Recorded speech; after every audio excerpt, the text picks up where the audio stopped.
ലാവയുടെ lava യുവ smart എന്ന പുതിയൊരു സ്മാർട്ട് ഫോൺ ഇപ്പം ഇന്ത്യൻ മാർക്കറ്റിൽ ലോഞ്ച് ചെയ്തിട്ടുണ്ട്. ഈ ഒരു സ്മാർട്ട് ഫോൺ 6000 രൂപ പ്രൈസ് റേഞ്ചിലായിട്ടാണ് വരുന്നത്. ഈ ഒരു വീഡിയോയിൽ നമ്മൾ നോക്കാൻ പോകുന്നത് ലാവ യുവ സ്മാർട്ട് എന്ന ഫോണിന്റെ ഒരു സ്പെസിഫിക്കേഷൻ അനാലിസിസ് ആണ്. അപ്പം നമ്മൾ ആദ്യം ഫീച്ചേഴ്സും കാര്യങ്ങളൊക്കെ നോക്കുകയാണെന്നുണ്ടെങ്കിൽ ഡിസ്പ്ലേയുടെ കാര്യത്തിൽ വളരെ ബേസിക് ആയിട്ടുള്ള ഡിസ്പ്ലേ ഫീച്ചേഴ്സുമായിട്ടാണ് ഈ ഒരു സ്മാർട്ട് ഫോൺ വരുന്നത്. ഇപ്പം 6.75 ഇഞ്ചിന്റെ HD+ ഡിസ്പ്ലേ ആണ് ഈ ഫോണിൽ വരുന്നത്. ഫുൾ HD റെസൊല്യൂഷൻ വരുന്നില്ല. പക്ഷേ ഈ ഒരു പ്രൈസ് റേഞ്ചിൽ നമുക്ക് ഫുൾ HD റെസൊല്യൂഷൻ എക്സ്പെക്ട് ചെയ്യാൻ പറ്റില്ല. ഒരു ഫോണിലുള്ള ഈ ഒരു പ്രൈസ് റേഞ്ചിൽ ഫുൾ HD റെസൊല്യൂഷൻ ഒന്നും വരുന്നില്ല. പിന്നെ LCD പാനലാണ് ഇതിൽ കൊടുത്തിരിക്കുന്നത്. വാട്ടർ ഡ്രോപ്പ് നോച്ച് ഡിസൈനിലെ നോച്ചേ വരുന്നുള്ളൂ, പഞ്ചോൾ ഡിസൈൻ വരുന്നില്ല. പക്ഷേ ഈ ഒരു പ്രൈസ് റേഞ്ചിൽ നമുക്ക് ഇതൊക്കെ തന്നെ എക്സ്പെക്ട് ചെയ്യാൻ പറ്റുള്ളൂ. കൂടിയ റിഫ്രഷ് റേറ്റും ഇതിൽ സപ്പോർട്ട് ചെയ്യുന്നില്ല. 60 ഹെർട്സിന്റെ റിഫ്രഷ് റേറ്റ് ഇതിൽ വരുന്നുള്ളൂ. ഈ ഒരു പ്രൈസ് റേഞ്ചിൽ അതും ഓക്കെയാണ്. പിന്നെ 20:9 എന്നുള്ള ആസ്പെക്ട് റേഷ്യോയിലാണ് ഈ ഒരു സ്മാർട്ട് ഫോൺ വരുന്നത്. അപ്പോൾ ഡിസ്പ്ലേ ഫീച്ചേഴ്സ് മൊത്തത്തിൽ നോക്കുമ്പോൾ വളരെ ബേസിക് ആയിട്ടുള്ള ഡിസ്പ്ലേ ഫീച്ചേഴ്സ് ആണ് ഇതിൽ വരുന്നത്. പിന്നെ വിലയും അതിനനുസരിച്ചിട്ട് അത്യാവശ്യം കുറഞ്ഞ പ്രൈസ് റേഞ്ചിൽ തന്നെയാണ് വരുന്നത്. അപ്പം ഈ ഒരു പ്രൈസ് റേഞ്ചിന് പറ്റിയിട്ടുള്ള ഡിസ്പ്ലേ ഫീച്ചേഴ്സ് ഇതിൽ വരുന്നുണ്ട് എന്ന് പറയാവുന്നതാണ്. പിന്നെ നിങ്ങൾക്ക് ബെറ്റർ ആയിട്ടുള്ള ഓപ്ഷൻസ് വേണമെന്നുണ്ടെങ്കിൽ ഇപ്പം 6500 രൂപ പ്രൈസ് റേഞ്ചിൽ ടെക്നോ പോപ്പ് 9 വരുന്നുണ്ട്. വില ഒരു 500 രൂപ കൂടുന്നുണ്ട്. എന്നാലും 500 രൂപ കൂടുമ്പോൾ നമുക്ക് പഞ്ചോൾ ഡിസൈനും 90 ഹെർട്സിന്റെ റിഫ്രഷ് റേറ്റ് ഒക്കെ എക്സ്ട്രാ ലഭിക്കുന്നുണ്ട്.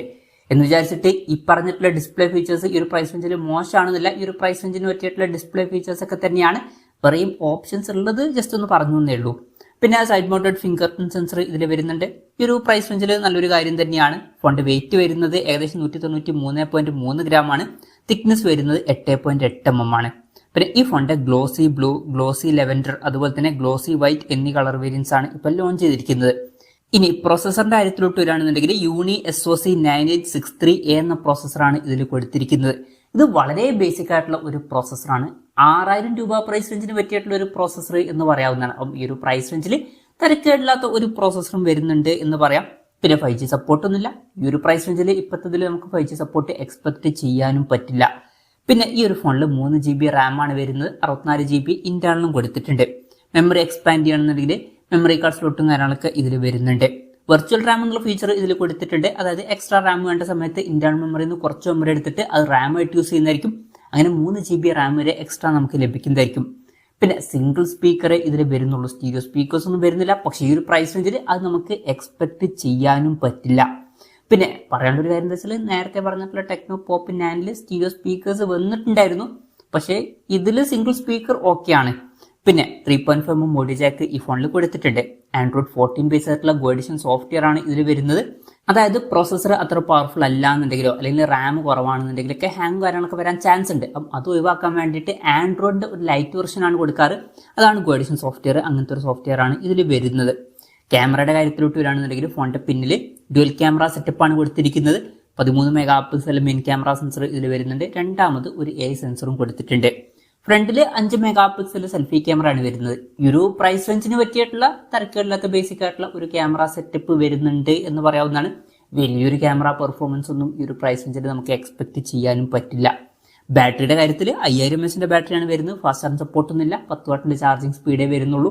ഈ ഒരു പ്രൈസ് റേഞ്ചിൽ ഫാസ്റ്റ് ചാർജിംഗ് സപ്പോർട്ട് ഇല്ലാത്തത് ഒരു പ്രശ്നമായിട്ട് നമുക്ക് പറയാനും പറ്റില്ല. പിന്നെ Type-C ചാർജിംഗ് പോർട്ടും ഇതിൽ കൊടുത്തിട്ടുണ്ട്. ഈ ഒരു പ്രൈസ് റേഞ്ചിനനുസരിച്ചുള്ള ഒരു ബാറ്ററി സെറ്റപ്പും ഇതിൽ വരുന്നുണ്ട് എന്ന് പറയാവുന്നതാണ്. അപ്പം ഇതൊക്കെയാണ് മൊത്തത്തിൽ ഫീച്ചേഴ്സിനെ പറ്റി പറയാനുള്ള കാര്യങ്ങൾ.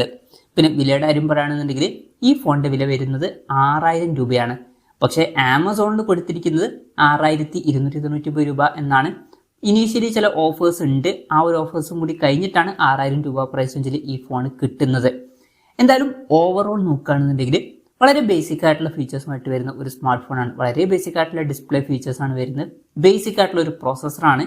അതുപോലെ തന്നെ ബേസിക് ആയിട്ടുള്ള ഓൺ പേപ്പർ ക്യാമറ സ്പെസിഫിക്കേഷനും വളരെ ബേസിക് ആയിട്ടുള്ള ഒരു ബാറ്ററി സെറ്റപ്പ് ഒക്കെ തന്നെയാണ് വരുന്നത്. അപ്പം ഈ ഒരു പ്രൈസ് റേഞ്ചിൽ ഈ ഫീച്ചേഴ്സ് ഓക്കെയാണ് എന്ന് പറയാവുന്നതാണ്. ഈ ഒരു പ്രൈസ് റേഞ്ചിൽ ഈ ഫോൺ എടുക്കണമെന്ന് വെച്ചാൽ ഇപ്പം ബഡ്ജറ്റ് വളരെ കുറവാണെന്നുണ്ടെങ്കിൽ ഇത് എടുക്കാവുന്നതാണ്. വലിയ തിരക്കേടില്ലാത്ത ബേസിക് ആയിട്ടുള്ള ഫീച്ചേഴ്സുമായിട്ട് വരുന്ന ഒരു ഫോണൊക്കെ തന്നെയാണ് ഇത്. പക്ഷേ 6500 രൂപ പ്രൈസ് റേഞ്ചിൽ ടെക്നോ പോപ്പ് 9 പോലുള്ള ഫോണുകളൊക്കെ വരുന്നുണ്ട്. അപ്പം അതിലോട്ട് വരുമ്പോൾ നമുക്ക് എക്സ്ട്രാ ആയിട്ട് പഞ്ചോൾ ഡിസൈനും 90 ഹെർട്സിന്റെ റിഫ്രഷ് റേറ്റ് ഒക്കെ കിട്ടുന്നുണ്ട്. കുറച്ചും കൂടി ബെറ്റർ ആയിട്ടുള്ള MediaTekന്റെ Helio G50 എന്ന പ്രോസസർ വരുന്നുണ്ട്. സ്റ്റീരിയോ സ്പീക്കേഴ്സ് എക്സ്ട്രാ വരുന്നുണ്ട്. സ്ലൈറ്റ്ലി ബെറ്റർ ആയിട്ടുള്ള ഓൺ പേപ്പർ ക്യാമറ സ്പെസിഫിക്കേഷനും 15 വാട്ടിന്റെ ഫാസ്റ്റ് ചാർജിംഗ് സപ്പോർട്ട് ഒക്കെ വരുന്നുണ്ട്. അപ്പം ഒരു 500 രൂപയും കൂടിയൊക്കെ കൂട്ടിയാൽ കുറച്ചും കൂടി ബെറ്റർ ആയിട്ടുള്ള ഫീച്ചേഴ്സുമായിട്ട് വരുന്ന ഫോണുകളൊക്കെ വരുന്നുണ്ട്. വേണമെന്നുണ്ടെങ്കിൽ അത് കൺസിഡർ ചെയ്യാവുന്നതാണ്. എൻ്റെ ഒരു അഭിപ്രായത്തിൽ ബഡ്ജറ്റ് ഒരു 500 രൂപയും കൂടി കൂട്ടാം എന്നുണ്ടെങ്കിൽ അതൊക്കെ നോക്കുന്നതായിരിക്കും കുറച്ചും കൂടി നല്ലത്. എന്തായാലും ഈ ഒരു പ്രൈസ് റേഞ്ചിൽ ഈ ഫോണിൽ അത്യാവശ്യം തിരക്കേടില്ലാത്ത ബേസിക് ആയിട്ടുള്ള ഫീച്ചേഴ്സ് വരുന്നുണ്ട് എന്ന് പറയാവുന്നതാണ്. അതാണ് ഈ ഒരു ഫോണിനെ പറ്റിയിട്ടുള്ള എൻ്റെ ഒരു അഭിപ്രായം. ഈ ഒരു ഫോണിനെ പറ്റിയിട്ടുള്ള നിങ്ങളുടെ അഭിപ്രായം ജസ്റ്റ് ഒന്ന് കമൻറ്റ് ചെയ്യുക.